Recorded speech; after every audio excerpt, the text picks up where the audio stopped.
Amados irmãos, boa noite, graça e paz. Que bom poder celebrar a Deus com vocês nessa noite. Meu pastor Eli, uma alegria revê-lo junto com a irmã Edna e a turma lá de Canaã. Irmãos, essa turma acabou de me ouvir.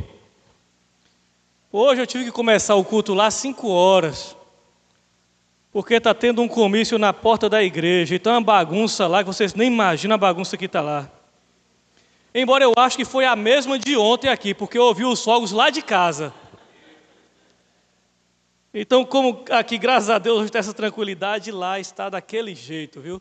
Mas que bom poder celebrar a Deus com vocês. Quando o pastor Gamaliel me falou para pregar aqui hoje, eu falei, ainda bem que o senhor não vai estar lá, porque aí eu tomo a tua igreja.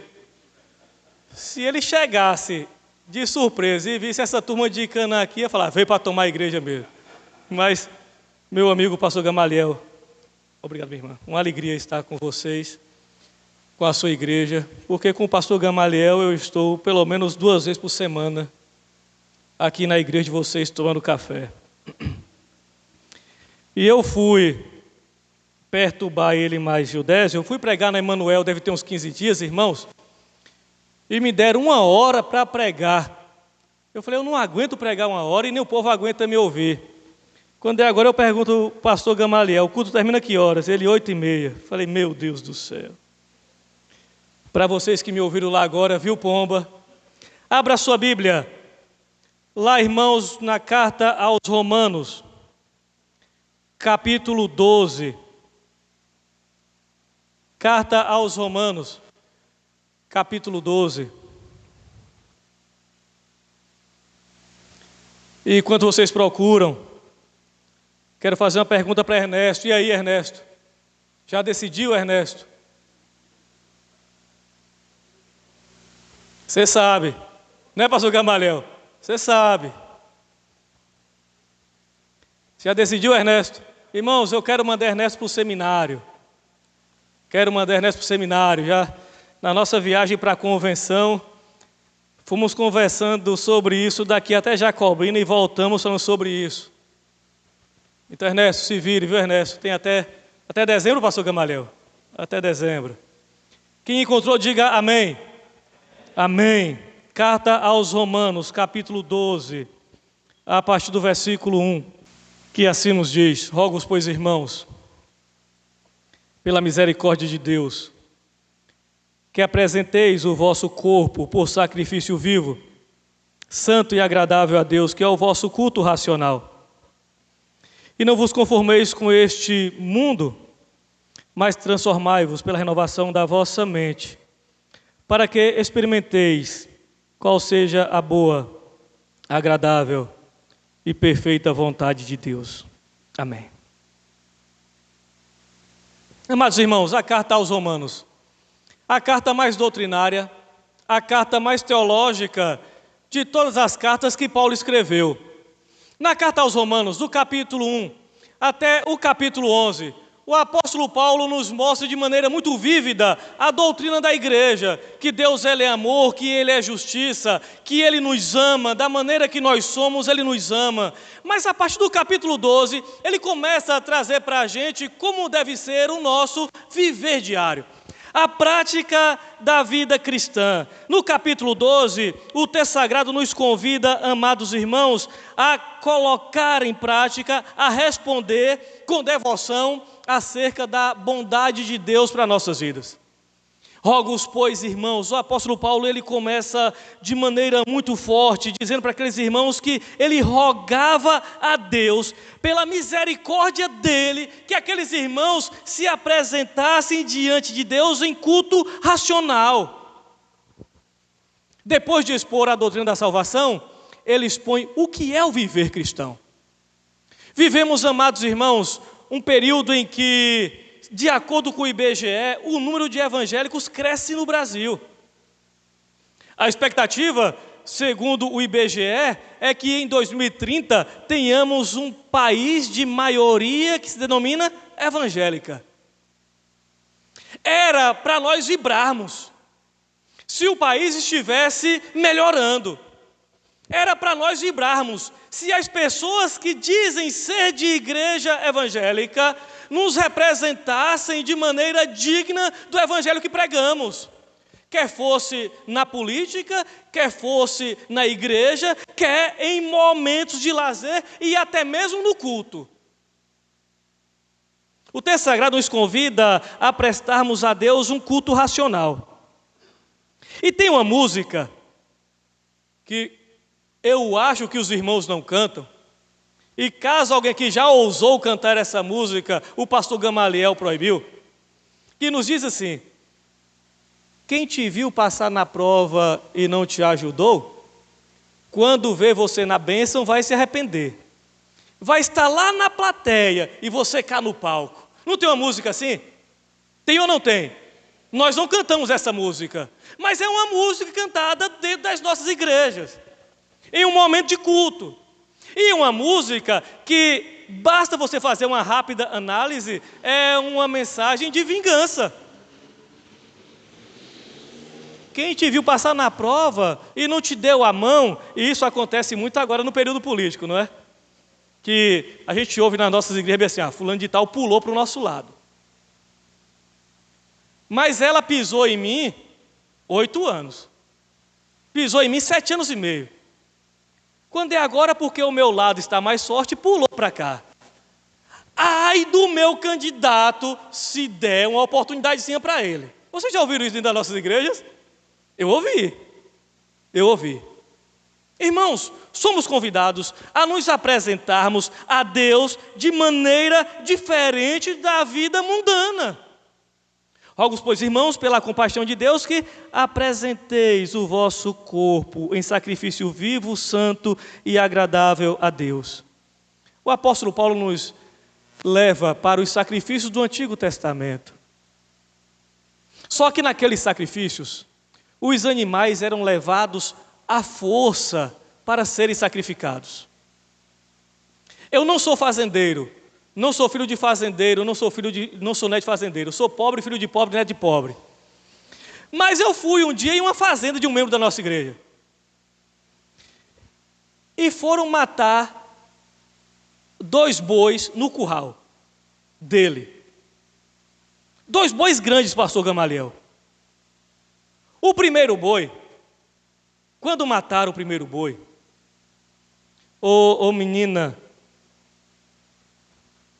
Rebeca, o segundo boi parece que sabia que estava indo para a morte. Fez uma cara de tristeza, ou era eu que estava com pena do bicho. Mas fez uma cara de tristeza e entrou no curral arrastado e quebrou metade do curral. Um boi grande. A força que o bicho foi levado para ser sacrificado. O texto sagrado nos convida a nos sacrificarmos de propósito diante de Deus, a chegarmos até o trono da graça de propósito, a nos entregarmos de propósito. Vocês não vieram aqui obrigados, nós não estamos aqui obrigados, estamos aqui porque nós escolhemos estar aqui para prestarmos um culto de gratidão a Deus por aquilo que Ele fez e faz por nós. Somos convidados a nos apresentarmos a Deus com o nosso corpo também. Os antigos gregos criam que a carne seria sempre ruim. Então que poderia se fazer o que quisesse com a carne. Mas, irmãos, o texto sagrado nos convida a nos apresentarmos. Minha avó usava o seguinte ditado: de corpo e alma. A nos apresentarmos de corpo e alma diante do trono da graça. É por isso que nós temos que aproveitar essas oportunidades para adorarmos de verdade. Porque nós não temos o controle da nossa vida. Eu mostrei para a Camila um culto de... Hoje é domingo, de sexta-feira. O funeral de um pastor que caiu do telhado da igreja. Um pastor da Assembleia de Deus, lá em Camboriú. E aí ela falou bem assim: tu fica subindo na igreja que tu morre, e aí eu vou estar fazendo esse mesmo discurso que essa mulher está fazendo aí. Mas aí apareceu, pela manhã, um vídeo desse pastor. motivando a igreja a trabalhar e a se preparar para ir para o céu. E ele dizia assim, porque nós não sabemos o dia que nós iremos. E ele caiu da igreja naquele dia. Somos, irmãos, convidados a nos apresentarmos diante de Deus de verdade. Mas avancemos na nossa análise. O apóstolo Paulo, depois que ele nos convida a nos apresentarmos diante de Deus de verdade, sem fingimento. E é possível fazermos isso com fingimento? É possível cultuarmos com fingimento? É possível virmos à igreja, levantarmos as mãos, chorarmos, desmaiarmos, darmos cambalhota com fingimento? Irmãos, é possível vivermos uma vida cristã fingida? Muitos fazem isso. Mas, irmãos, essa vida de apresentação diante de Deus é aquela vida que agrada a Deus em todo tempo. É uma vida que há coerência entre a pregação e o seu comportamento, em que há consistência entre o altar e o trabalho. Esta é a vida de adoração a Deus, que há uma adoração no templo e em casa. Isso é uma vida de quem se apresenta a Deus, que há uma adoração no templo e em casa. E isso nós começamos a ensinar os nossos de pequeno. Minha Melicinha, eu ensinei a cantar Maravilhosa Graça. Eu não sei cantar igual Gamaliel, o pastor Gamaliel. Lá na nossa igreja eu não canto, mas aqui eu vou arriscar cantar. Não fale que eu cantei aqui, viu, turma? Mas não é aquela Maravilhosa Graça... Oh, que preciosa graça. Não é essa não, viu, Rebeca? É aquela maravilhosa graça. Olha que maravilha. Eu ensino Melicinha a cantar isso. Irmãos, somos convidados a nos apresentarmos diante de Deus. Mas depois que nós nos apresentamos diante de Deus, de verdade, qual deve ser a nossa atitude para com o mundo? E não vos conformeis com este mundo. Que mundo é esse? No texto grego, encontramos a palavra cosmo, mundo, planeta. Oikomenos, mundo, humanidade. Mas a palavra mundo que está aqui lá no grego é a palavra aion. Paixões mundanas, e não vos conformeis com as paixões mundanas. Na Nova Versão Internacional diz assim, e não se amoldem ao padrão deste mundo. A palavra conformar no grego é esquema, conjunto de hábitos, ações, modo de viver. Não se conformar com as paixões mundanas, não se conformar com este mundo, é não entrar no esquema, é não entrar no conjunto de hábito, nas ações mundanas, não entrar nos moldes mundanos. Irmãos, quais são os moldes mundanos de hoje? Há pessoas dentro das nossas igrejas mas que defendem o aborto.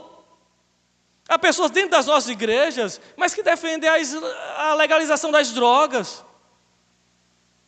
Teve uma mulher que não foi mais lá na igreja, membro da igreja, porque ouviu eu pregar contra o aborto. E aí começa, Luan, que bom te ver, Luan. Seja bem-vindo, viu, Luan, a essa amada igreja batista, Luan.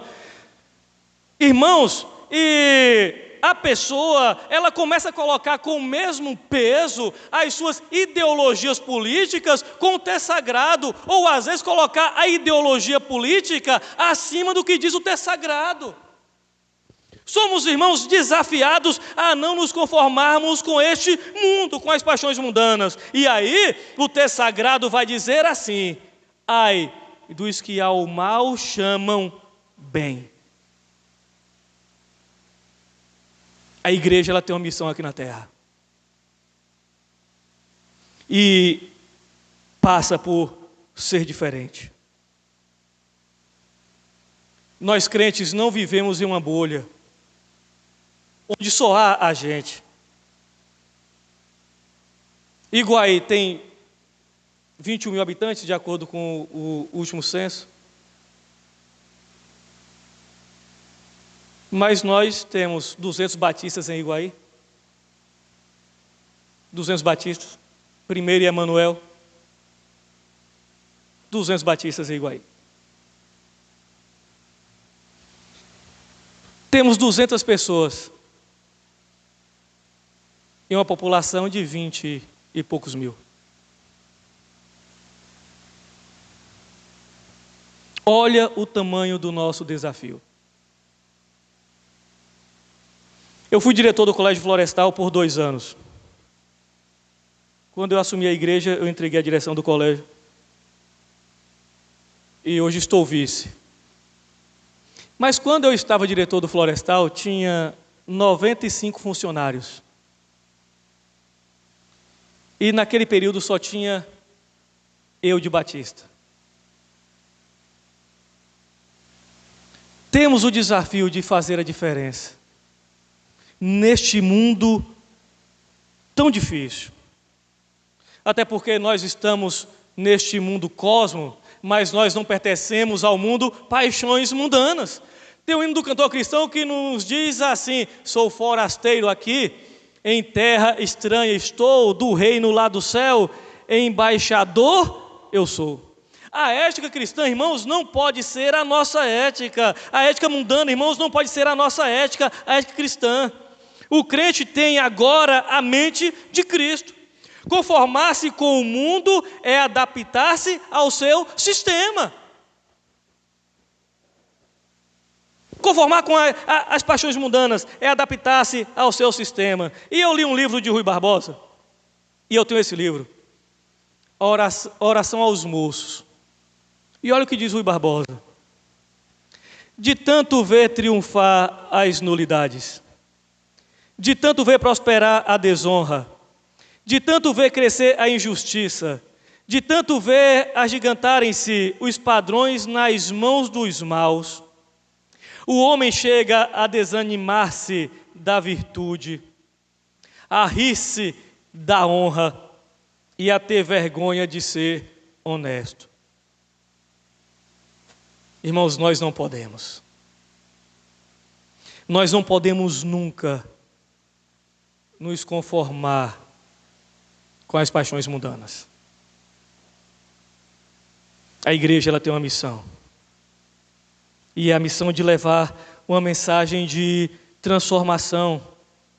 E não vos conformeis com este mundo, mas transformai-vos pela renovação da vossa mente. A palavra grega, transformar, metamorfose. A ética do mundo, irmãos, está em constante mudança. Aquilo que era vergonhoso ontem é aplaudido hoje. Faz-me lembrar, e eu já citei isso lá na nossa igreja, o quanto algumas coisas mudaram. Quando eu era pequeno, pastor Eli, isso não é do tempo do Senhor, claro que não.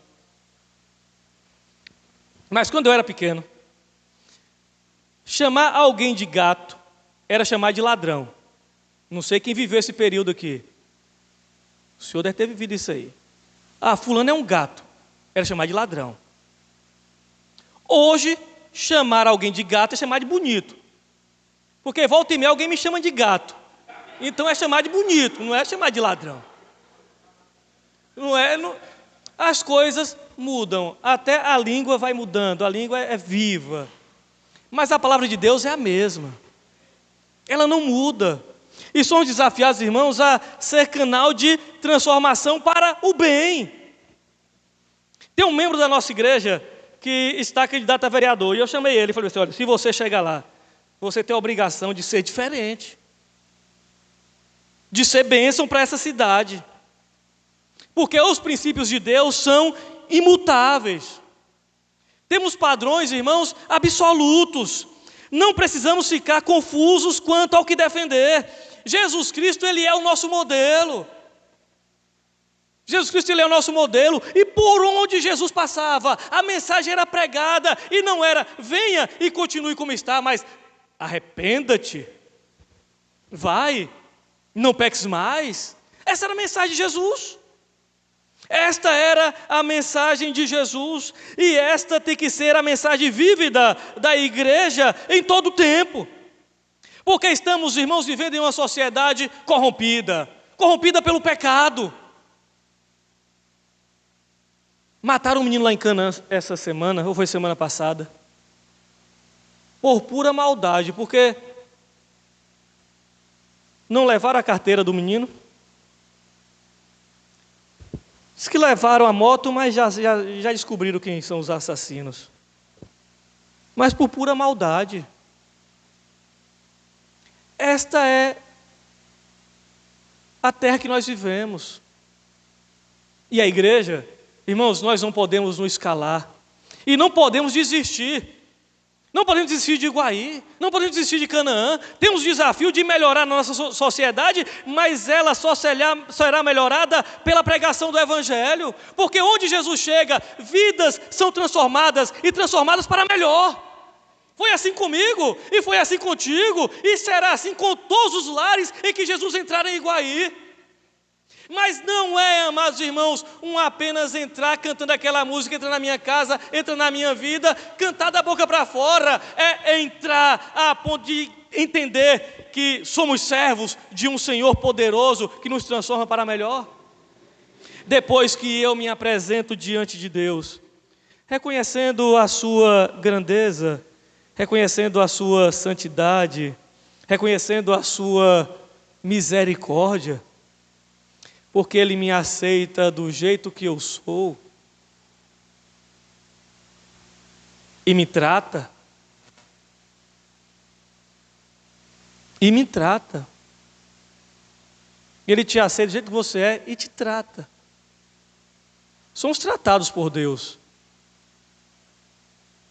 Ainda hoje, não importa o tempo de crente. Não sei quem é o mais velho membro da igreja aqui. Não de idade, mas de tempo de igreja. Eu não sei quem é o mais velho da igreja aqui. Mas, por mais anos que tenhamos, ainda precisamos ser tratados. A nossa igreja tem uma irmã que é 85 anos membro da nossa igreja. Vocês conhecem a Ernestina. Fez 100 anos e é 85 anos membro da nossa igreja. Membro da mesma igreja. Nunca desviou, nunca saiu para outra igreja. Membro da mesma igreja há 85 anos. Mas aí, você fala assim, alguém assim, pastor, já esqueceu? Não se preocupa mais com a igreja? Não se preocupa mais com o pastor? Irmãos, eu vou visitar a Ernestina e ela me pergunta bem assim, eu já falei para os irmãos lá de Canaã, pastor, estão te pagando direitinho, meu filho? Tá, Neste, tá. Ô pastor, e a igreja? Ela está devendo, pastor? Não, Neste, tá não. Tem até dinheiro em caixa. Ela é membro, Neste. Ela falou assim, ô pastor, ore por mim, pastor. Porque eu queria estar na igreja, mas não aguento mais. Então ore por mim, para Deus me sustentar na fé. Olha, irmãos. Irmãos, eu acho isso bonito demais. Alguém com 85 anos, mesmo da mesma igreja, falou assim, ore por mim. Se preocupando com o pastor, se preocupando com a igreja. Isso é vida de quem é transformado. Isso é vida de quem é transformado. Mas qual é o resultado? O resultado de ser transformado? Experimentar qual seja a boa, agradável e perfeita vontade de Deus. Olha como o apóstolo Paulo conclui esses 2 versículos. para que experimenteis qual seja a boa, agradável e perfeita vontade de Deus. Qual é a vontade de Deus para a sua vida? Você conhece? Se eu perguntasse para você quais são as vontades de Deus para a sua vida, você saberia me dizer mais de uma? Tem um livro que tem o título As 7 Vontades de Deus para a sua vida. Eu li esse livro ainda no seminário, não tenho esse livro. Mas eu quero listar apenas 4 para vocês nessa noite. E a primeira é: Deus quer que vivamos uma vida de santidade. Olha o que diz o texto sagrado, lá na carta aos Hebreus, capítulo 10, versículo 10. Pelo cumprimento dessa vontade, fomos santificados por meio do sacrifício do corpo de Jesus Cristo, oferecido uma vez por todas. A vontade de Deus para a minha vida, a primeira é que eu seja santo. Sede santo porque eu sou santo. Irmãos, temos esse desafio do que é ser santo. É viver uma vida separada. Isso quer dizer que eu não vou pecar mais? Não. Isso quer dizer que eu não vou viver pecando. 1 de João 5,18 vai dizer bem assim, que quem é de Deus não vive pecando, e o diabo não lhe toca. Irmãos, eu fui pregar em uma igreja. Pastor Gamaliel, foi o maior desafio que eu tive na minha vida até hoje. Fui pregar em uma das nossas igrejas, uma igreja batista, a primeira igreja batista de um lugar aí. Não vou dizer não, que daqui uns dias vocês vão conhecer, pode ser que conheça alguém aí. Mas aí, eu corajoso, empolgado, Caio, mandei cantar aquele hino, pastor Eli. Há poder sim, força sem igual, só no sangue de Jesus. Alguém caiu no meio da igreja. O pastor da igreja não estava na igreja no dia. Ainda bem que tu estava aqui. Eu chego para a pessoa que está do meu lado cantando o hino e pergunto bem assim, o que é aquilo?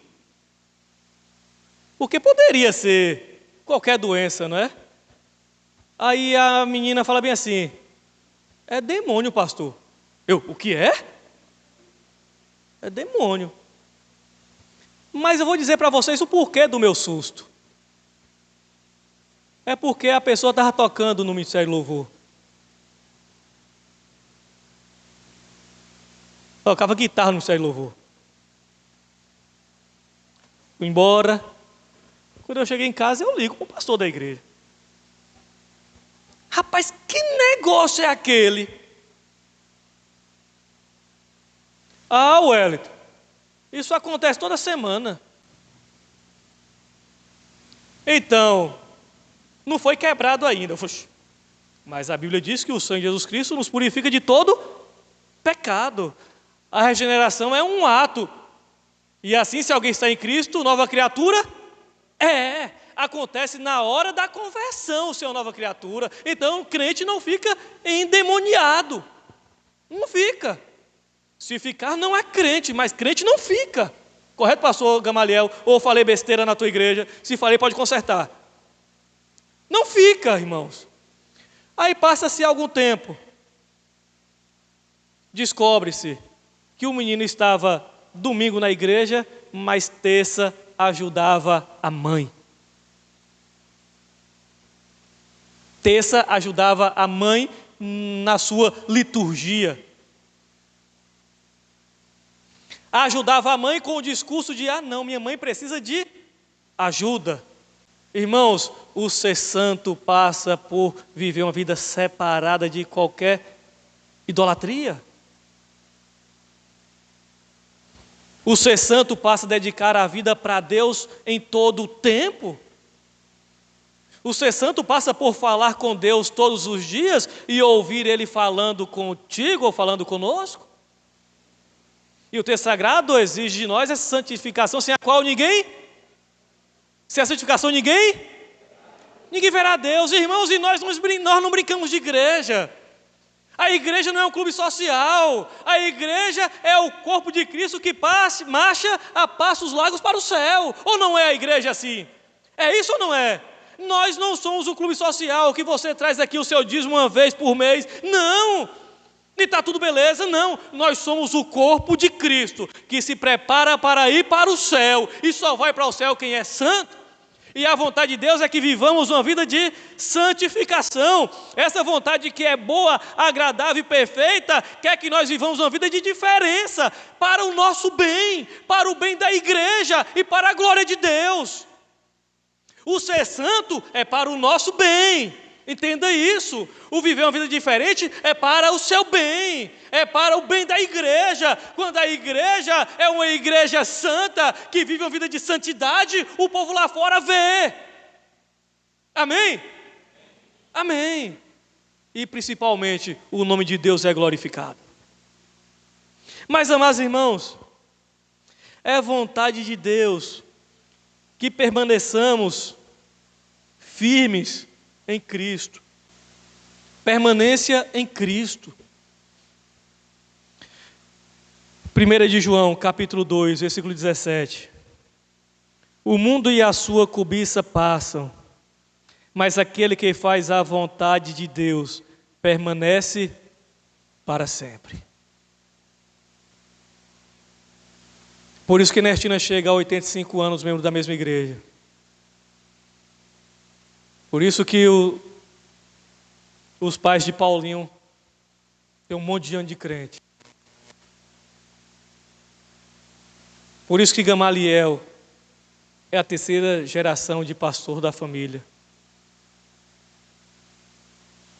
Porque pessoas escolhem permanecer em Cristo.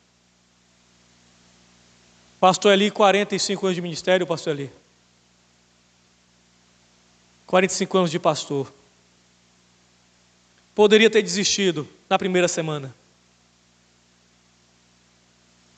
Poderia ter desistido do primeiro mês aqui na primeira de Iguaí.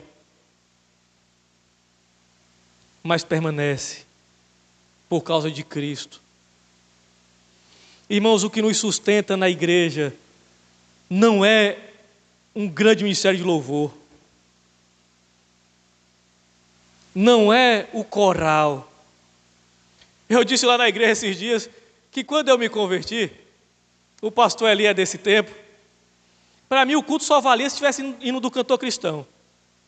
Se eu fosse para a igreja, irmãos, e não tivesse um hino pelo menos, eu ia para casa chateado. O culto hoje não valeu. Talvez alguém pense assim também. Mas, irmãos, não é o cantor cristão que nos sustenta. E eu sou doido pelo cantor cristão. O que nos sustenta é Cristo. Alguém da nossa igreja chegou para mim um dia e falou assim: pastor, a gente pode fazer o culto de jovem no escuro, pastor? Porque a Betel está fazendo. Só que eu estava num dia bem carinhoso. Aí eu falei assim: ô minha irmãzinha, eu não enxergo bem nem no claro, quanto mais no escuro. Não é o culto no escuro que vai atrair ou que vai sustentar pessoas. Quem sustenta é Cristo. Quem deve atrair é Cristo. É vontade de Deus que permaneçamos firmes em Cristo, o Senhor da igreja. Mas, amados irmãos, quando nós nos apresentamos diante de Deus, quando nós somos inconformados com as paixões mundanas, que vem naturalmente essa vida de transformação, que tem como resultado uma vida de santidade, que tem como resultado o permanecer em Cristo, também, amados irmãos, nos dá certeza de que a nossa oração é ouvida. É vontade de Deus que creiamos que a nossa oração é ouvida. Irmãos, Deus responde orações. Deus responde orações. Olha o que diz lá em 1 de João, capítulo 5, versículo 14. Esta é a confiança que temos ao nos aproximarmos de Deus. Se pedirmos alguma coisa de acordo com a sua vontade, Ele nos ouve. As nossas orações, os nossos pedidos, eles não são aleatórios, não ficam ao léu. Deus, Ele os ouve. Agora, o desafio nosso é entender as respostas, porque Deus, Ele responde. Ele ouve e responde. Uma menina me procura. Pastor, meu casamento acabou.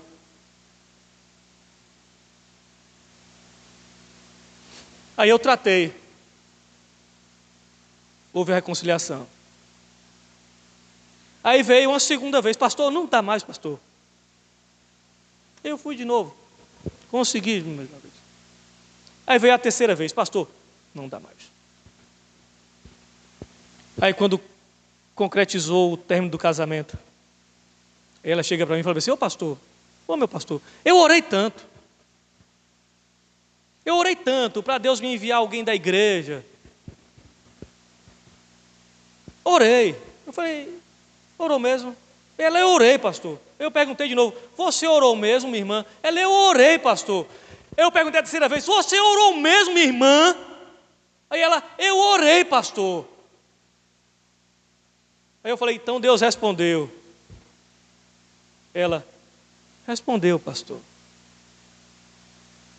Ele me traiu ainda quando a gente namorava. Eu falei: Deus respondeu.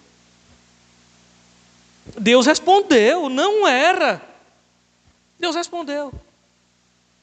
Deus, Ele ouve as nossas orações, irmãos.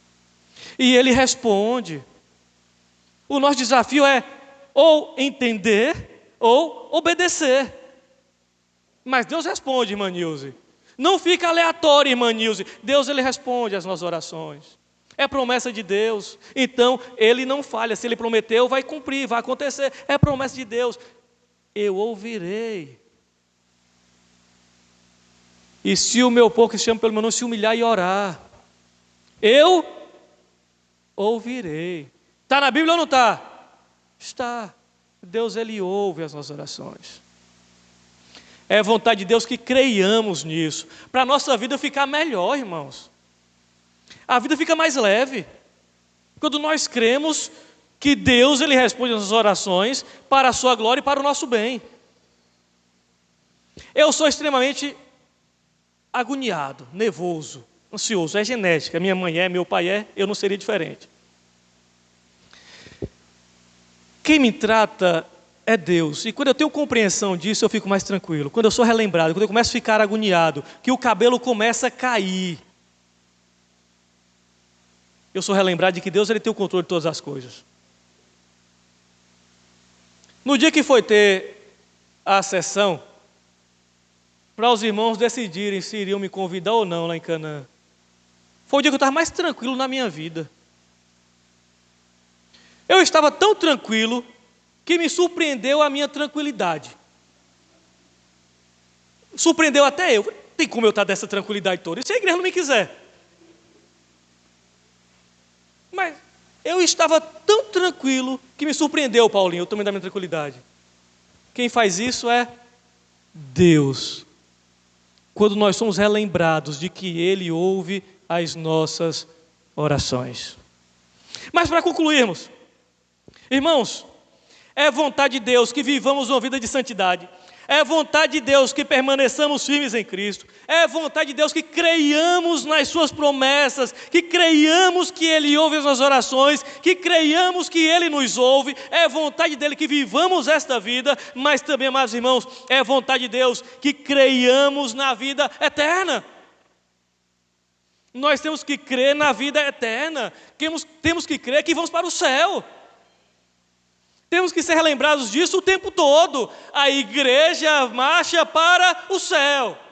A vida eterna tem que ser a mensagem vívida da igreja. Nós vamos morar no céu. Olha o que diz a carta aos Hebreus, capítulo 10, versículos 22 e 23. E depois do 36 até o 39. Sendo assim, aproximemo-nos de Deus com um coração sincero e com plena convicção de fé, tendo os corações aspergidos para nos purificar de uma consciência culpada, e tendo os nossos corpos lavados com água pura, apeguemo-nos com firmeza à esperança que professamos, pois aquele que prometeu é fiel. Vocês precisam perseverar, de modo que, quando tiverem feito a vontade de Deus, recebam o que Ele prometeu, pois em breve, muito em breve, aquele que vem virá e não demorará, mas o justo viverá pela fé. E se retroceder, não me agradarei dele. Nós, porém, não somos dos que retrocedem e são destruídos, mas dos que creem e são salvos. Irmãos, somos a igreja que vai morar no céu. Temos que nos apegar com essa promessa de vida eterna, porque nós sabemos para onde vamos. O meu destino é o céu. Eu disse esses dias para os irmãos, eu comecei a pregar demais sobre o céu. Aí eu disse para eles, irmãos, mas eu não quero ir agora. Mas eu quero ir morar no céu. Que demore mais uns 80 anos. Mas eu quero ir morar no céu. Que essa vontade, irmãos, de morar no céu seja muito forte em nosso coração. A ponto de nos entregarmos, nos apresentarmos diante de Deus todos os dias, crendo que ao sairmos daqui um dia, nós vamos morar no céu. Foi para isso que Jesus veio. Jesus veio buscar e salvar o que se havia perdido. Então Ele veio me buscar porque eu estava perdido. Ele veio te buscar porque você estava perdido. Portanto, creiamos no céu e vivamos como cidadãos do céu, porque é para o céu que nós iremos. Que Deus nos abençoe. Eu posso pedir para cantar um hino, pastor Gamaliel? Alguém daqui cantar, não sei eu cantar não, viu? Mas vamos ficar de pé, irmãos, e vamos cantar aquele hino. Paulinha, hino 509 do cantor cristão. Hei de ver meu Redentor. Vamos cantar bem forte e bem bonito esse belo hino. Que música extraordinária. É o hino 509 do cantor cristão. Então cantemos essa bela música. Verei meu Redentor.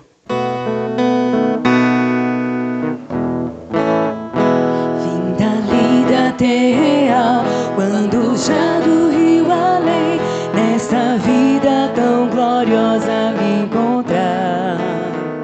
Sei que lá meu Redentor, finalmente eu hei de ver, e com hinos de louvor hei de saudar.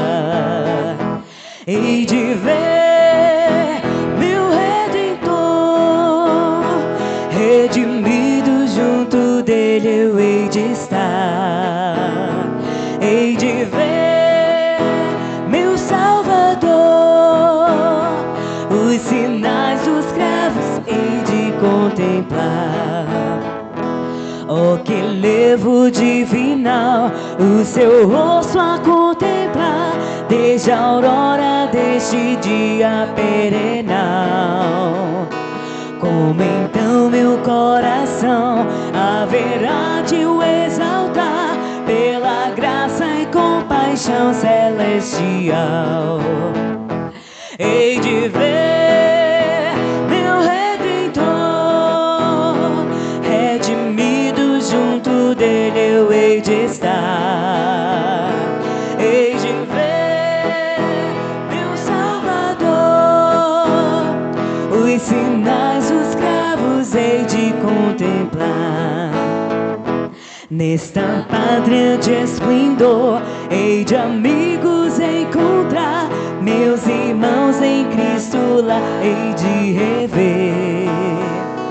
Mas primeiro que os irmãos, quando ali no céu chegar, meu Jesus é quem em mais anseio ver. Hei de ver meu Redentor,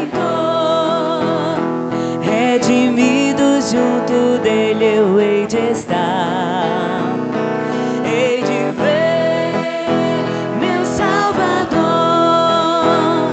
os sinais dos cravos hei de contemplar. Pelas portas de Sião, com as vestes a brilhar, onde a noite e o pranto nunca chegarão. Lá no lindo céu de luz, há de Cristo me guiar, e muito perto sim eu hei de vê-lo então. Hei de ver meu Redentor, redimido junto dele eu hei de estar. Hei de ver meu Salvador, os sinais dos cravos hei de contemplar. Amém? Os irmãos podem se assentar. Irmãos, que certeza maravilhosa de que um dia nós veremos o nosso Redentor face a face. Obrigado vocês pelo carinho.